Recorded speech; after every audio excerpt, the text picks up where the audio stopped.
Hello everyone, Dr. Alan Mandell. Here, welcome back to my channel, Science of Healing. Your doctor probably hasn't told you this, not because they don't care, but because there isn't enough time in a 15-minute appointment to say what I'm about to say to you right now. There are 7 things that millions of people over 60 do every single day, things that feel completely normal, even healthy, that are quietly accelerating the very problems they're trying to avoid. High blood pressure that won't come down despite medication, blood sugar that stays stubbornly elevated, joints that ache more every year, energy that vanishes by noon, sleep that doesn't feel like sleep anymore. And the cruel part, most of these habits were perfectly fine at 45. Your body forgave them. But after 60, the body stops forgiving. It starts keeping score. I've sat across from patients who were doing everything right on paper, taking their medications, watching their diet, getting their checkups, and still declining slowly. And almost every time when we looked closely at their daily habits, we found at least 2 or 3 things on this list. Not dramatic choices, not obvious mistakes, small, ordinary behaviors that nobody had ever flagged as problems. That ends today. In this video, I'm going to walk you through 7 specific things that doctors are now urging adults over 60 to stop doing immediately. We're counting down from number 7 all the way to number 1. And number 1, in particular, is the one that surprises patients the most because it's not what you eat. It's not how much you exercise. It's something most people have been doing their entire adult lives without question. If you're over 60 or if someone you love is, stay with me through every single one of these. The habit doing the most damage to your health right now might be the very last one you'd suspect. I've noticed one pattern that repeats itself constantly. The habits that harm older adults the most are almost never the obvious ones. This channel exists to close that gap, to give you the information that doesn't always make it into a short office visit. Practical, evidence-based guidance that helps you stay strong, independent, and in control of your own health for as long as possible. Before we get into today's countdown, I want to ask you something directly. How many of your daily habits are exactly the same as they were 20 years ago? The way you start your morning, what you do after meals, how you wind down at night. For most people, the honest answer is not much has changed. And that's precisely the problem, because the body you're living in today is not the same body you had at 45. The habits have to change with it. Drop a comment below and tell me, which one of your daily routines do you wonder most about? I read every single one. Let's get into the countdown. Number 7, stop sitting for more than 30 minutes without moving. And this one is going to challenge something you probably believe about yourself. Most people over 60 don't think of themselves as sedentary. You walk in the morning, you do chores, you stay reasonably active. But here is what recent research has made undeniably clear. The danger of prolonged sitting is completely separate from how much you exercise. You can walk 30 minutes every morning and still be doing measurable damage to your cardiovascular system by sitting in the same chair for 3 hours every afternoon. The American Heart Association now classifies extended, unbroken sitting as an independent cardiovascular risk factor, even in people who meet daily exercise guidelines. Here's what happens inside your body during long sitting stretches. The large muscles in your legs and hips go completely inactive. When those muscles shut down, your body's ability to regulate blood sugar drops sharply. For anyone managing prediabetes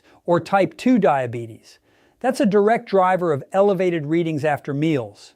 Circulation also slows in the lower legs, increasing clot risk. And when you finally stand up after 90 minutes in your recliner, blood pressure can spike and cause dizziness, a condition called orthostatic hypotension, which is one of the most common causes of falls in older adults. The fix costs nothing. Set a timer for 25 minutes. When it goes off, stand up, walk to the kitchen, march in place for 60 seconds. That brief interruption restarts circulation, re-engages the leg muscles, and resets blood sugar regulation in a way that carries measurable benefit for the rest of the day. If you're on blood pressure or blood sugar medication, speak with your doctor. Some patients see enough improvement from movement breaks that their dosages need adjusting. Coming up next, something you're probably doing the moment you wake up tomorrow morning that's working directly against your heart. Number 6, stop reaching for coffee before you drink water. This one is going to hit close to home because it involves a morning ritual most people have had for 40 or 50 years without ever questioning it. You wake up, the coffee maker goes on. Within 5 minutes of opening your eyes, you're holding a warm mug.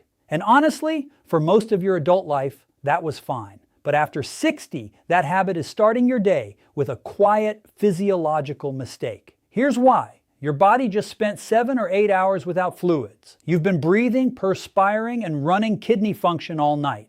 You wake up mildly dehydrated every single morning. And here's the age-specific part. The sensation of thirst weakens as we get older. Many adults over 60 are already fluid deficient before they get out of bed and don't feel it at all. Now add coffee or tea. Both are mild diuretics. They tell the kidneys to release more fluid than you're taking in. So the very first thing you're doing to an already dehydrated body is pulling more water out of it. That compounds the morning deficit before you've even had breakfast. For someone over 60, that dehydration raises blood pressure readings, worsens joint stiffness, clouds mental clarity, and increases the risk of the dizzy spell when you stand up that leads to a fall. The fix isn't giving up coffee. I'm asking about sequence. Drink 1 full glass of water, 8 to 12 ounces, room temperature, before the coffee. That single glass rehydrates tissues, supports the kidneys during their morning filtration cycle, and gives your cardiovascular system a gentler start before caffeine arrives. Patients who make this one change report less morning stiffness, sharper thinking before noon, and steadier blood pressure readings within days. Next, something that happens 3 times a day and is quietly spiking your blood sugar at every single meal.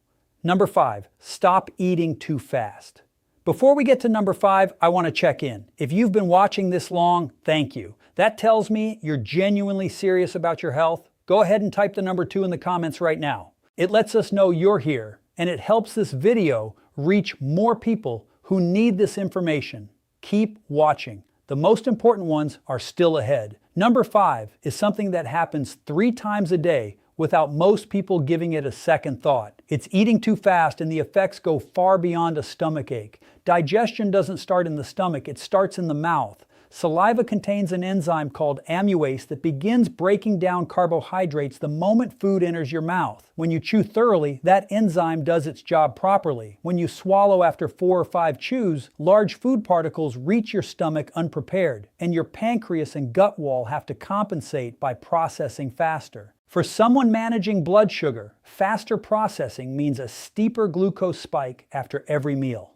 Not because of what you ate, but because of how fast you ate it. This is one of the most overlooked reasons blood sugar stays inconsistent in older adults, even when their diet looks right. There's also a satiety delay. Your brain takes 15 to 20 minutes to receive the signal that says you're full. If your meal is gone in 8 minutes, common when eating in front of the television, you finish before fullness registers. Overeating follows automatically. Over months, that shows up in blood sugar, weight, and blood pressure. The correction is simple. Put your fork down between every bite. Aim for 15 chews per mouthful. Let the meal take at least 20 minutes. At number 4, we're going to talk about something most seniors do every single day that slowly drains the strength they depend on. Number 4, stop skipping protein at breakfast. Number 4 hits at the breakfast table. And it's one that most older adults don't realize is directly connected to their strength, their balance, and their ability to stay independent. Many people over 60 eat a very light breakfast or skip it altogether. Toast and jam, a small bowl of cereal, maybe just coffee. It feels fine in the moment, but what's missing from that morning meal is protein. And after 60, the absence of adequate protein at breakfast sets off a chain reaction that affects muscle all day long. Here's the mechanism. Muscle tissue is constantly being broken down and rebuilt. This process, called protein turnover, requires a steady supply of amino acids, the building blocks found in protein-rich foods. After the overnight fasting period, your muscles are at their most depleted. The morning meal is the most critical window for delivering protein because the body is primed to use it immediately for muscle repair and synthesis. When breakfast is mostly carbohydrates, bread, cereal, fruit juice, the body gets energy, but the rebuilding process gets delayed, and in older adults, this delay is not fully recovered at lunch or dinner. Research consistently shows that distributing protein across all 3 meals, starting with breakfast, preserves muscle mass significantly better than consuming most of it at dinner alone. Muscle loss after 60 isn't just about appearance. It determines fall risk, walking speed, joint stability, and the ability to recover from illness. Each year of inadequate protein accelerates that loss in ways that grow harder to reverse. The fix is straightforward. Aim for 20 to 25 grams of protein at breakfast. Eggs, Greek yogurt, cottage cheese, or a small portion of fish or lean meat all work. If you have kidney disease, check with your doctor first. Protein needs differ. Up next, a habit so common it's practically invisible. Quietly raising your blood pressure every single night. Number 3, stop going straight to bed from the television. Number 3, and this one may be the most underestimated habit on this entire list because you don't feel its damage in the moment.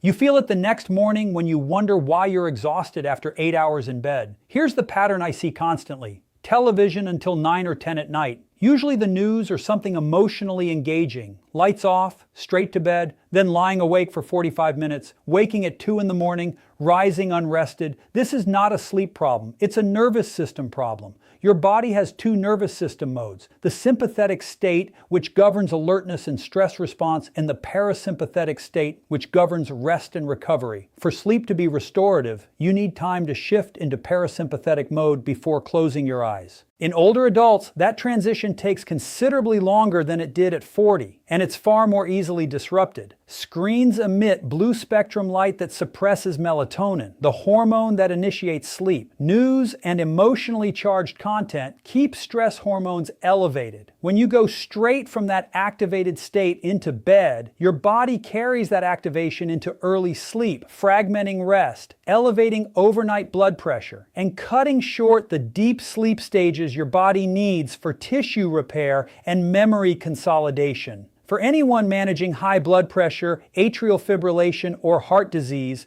chronically elevated overnight blood pressure is a recognized cardiac risk factor, not just a sleep annoyance. The solution is a 45-minute window before bed. Dim every light in the house. Turn off the news. Put the phone in another room. Read something calm. Try slow breathing. 4 counts in, hold 4, exhale for 6. That pattern has been shown to activate the parasympathetic system and lower resting heart rate within minutes.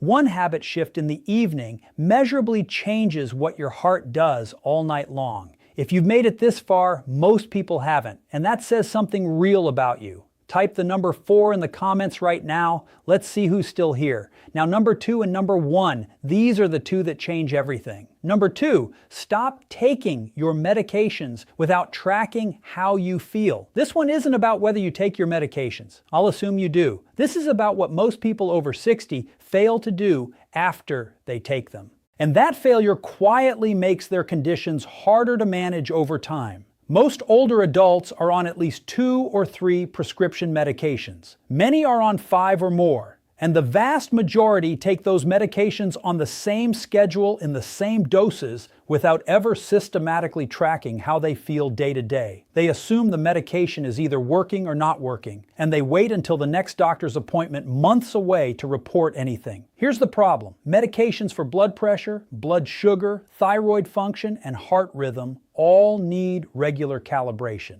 The dose that was correct a year ago may be too high, too low, or interacting differently now because of a body weight change, a dietary shift, or another medication added to the mix. Symptoms like fatigue, dizziness, brain fog, swelling, or mood changes are often medication side effects. But patients rarely connect the dots because they're not tracking. And when you do go to the appointment without notes, you rely on memory. Memory of how you felt 3 months ago. That's not reliable for anyone. And doctors make prescribing decisions based on what you tell them. The habit that transforms this. A simple daily log. 1 line per day, blood pressure reading if you have a cuff at home, energy level 1 to 10, any unusual symptoms. That log, 2 weeks of it, gives your doctor more actionable information than any single office visit. You are your own most important health monitor. The data you collect between appointments is irreplaceable. One more section to go, and this is the one I've been saving. Before we get to number 1, I want to pause. If you've watched this far, you're the kind of person who takes their health seriously, and that matters more than any single habit. Go ahead and type your name, age, and where you live in the comments below. It tells me this information is reaching people who genuinely want to understand what's happening inside their own bodies. I see every comment.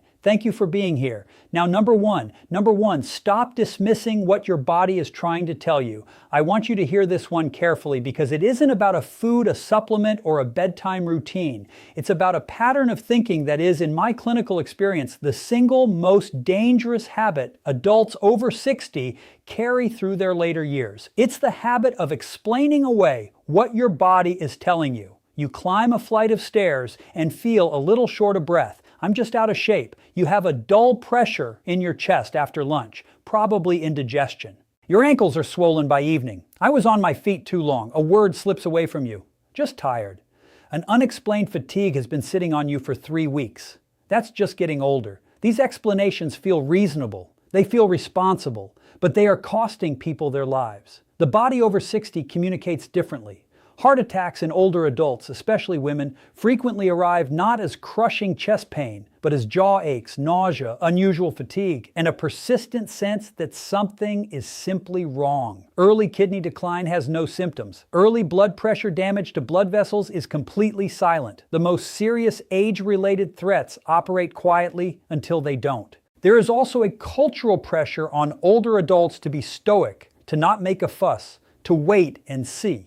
That pressure is understandable, and it is quietly lethal. The practice I recommend to every patient over 60 is a symptom log, a small notebook on the nightstand. When something feels off, write it down. The date, the sensation, how long it lasted. If the same note appears more than twice in 2 weeks, that notebook goes with you to your next appointment. You've spent 60 or more years learning to read this body. Those signals deserve to be taken seriously. The earlier a pattern reaches a doctor, the more options exist. That's not overreacting, that's wisdom. 7 habits, 7 ordinary invisible things that are quietly working against the health of millions of older adults every single day, most of whom have no idea any of this is happening. You now know that prolonged sitting has cardiovascular consequences that exercise alone cannot undo.